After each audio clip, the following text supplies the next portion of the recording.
নমস্কার সম্মানীয় দর্শক মণ্ডলী, সমস্ত সরকারি কর্মচারীবৃন্দ, সমস্ত শিক্ষক সাথী, আমরা যারা আয়কর দিই, সরকারি কর্মচারী, যারা ব্যবসায়িক, সর্বসাধারণ যারা আয়কর দিই, কোনো কিছু কেনাকাটা করতে প্যান কার্ডের ব্যবহার করতে হয়, সমস্ত কিছু ক্ষেত্রে বিশাল পরিবর্তন করেছে ভারত সরকার। প্যান কার্ডের ব্যবহারে বিশাল পরিবর্তন করেছে। দৈনন্দিন কেনাকাটার ওপর প্যান কার্ডের ব্যবহার, হাউস রেন্ট, সমস্ত কিছু ক্ষেত্রে একগুচ্ছ নতুন নিয়ম চালু করেছে। তো চলুন, দৈনন্দিন জীবনে কেনাকাটা সহ সরকারি কর্মচারীদের ট্যাক্স যে কড়াকড়ি ছিল, সেটা উল্লেখযোগ্য পরিবর্তন করেছে। নতুন নিয়মে প্যান কার্ড দেখানোর যে বাধাবাধকতা ছিল, সেটা অনেকটাই শিথিল হয়েছে, যেটা সাধারণ মানুষের কাছে স্বস্তিদায়ক। আগে সামান্য টাকার লেনদেনেও প্যান কার্ড বাধ্যতামূলক ছিল, সেই সীমা 1 লাখে অনেকটাই বাড়িয়েছে।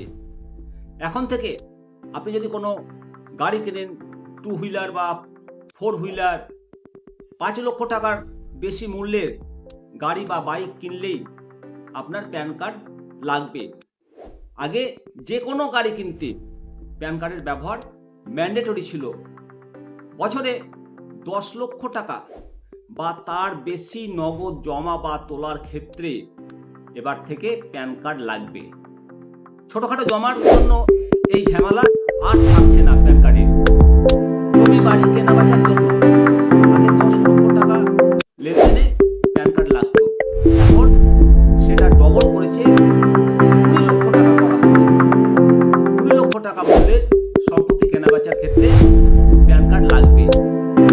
হোটেলে যদি আমরা থাকার খরচ 1 লক্ষ টাকার বেশি বিল হয়, তবে হোটেল বা রেস্তোরাঁয় প্যান কার্ড দেখাতে হবে।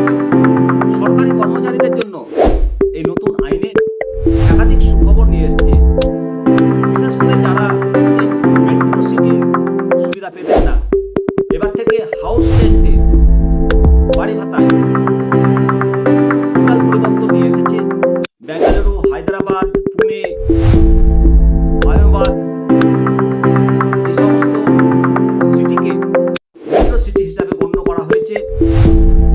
এই সমস্ত জায়গায় কর্মরত কর্মচারীরা 50% পর্যন্ত হাউস রেন্ট দাবি করতে পারবে, আগে যেটা ছিল 40%। 1000 ছোট সিসি গাড়ি কেনার জন্য 8000 টাকা এবং বড় গাড়ি কেনার জন্য 10,000 টাকা পর্যন্ত ট্যাক্স ছাড় থাকবে। অফিস থেকে পাওয়া খাবারে প্রতি মিল 200 টাকা এবং বসের থেকে পাওয়া 1,500 টাকা পর্যন্ত উপহারে কোনো কর লাগবে না। 2026-27 অর্থবর্ষে রিটার্ন ফাইল করার প্রক্রিয়াটাকে সরকার সিঙ্গেল ক্লিক ব্যবস্থায় নিয়ে যাচ্ছে। ফর্মগুলো আগে থেকে রিফিল থাকবে, করদাতাকে শুধু তথ্য যাচাই করতে হবে। যদি কোনো তথ্য যাচাই করতে কোনো ভুল থাকে, তবে সেটা এডিট করার সুযোগ থাকবে। তবে যারা ক্রিপ্টোকারেন্সিতে বিনিয়োগ করেন, তাদের জন্য নিয়ম করা হচ্ছে। আইটিআর ফর্মে ক্রিপ্টো হোল্ডিং ঘোষণা করা বাধ্যতামূলক হয়েছে। এই তথ্য সরাসরি এক্সচেঞ্জ থেকে যাচাই করবে আয়কর দপ্তর।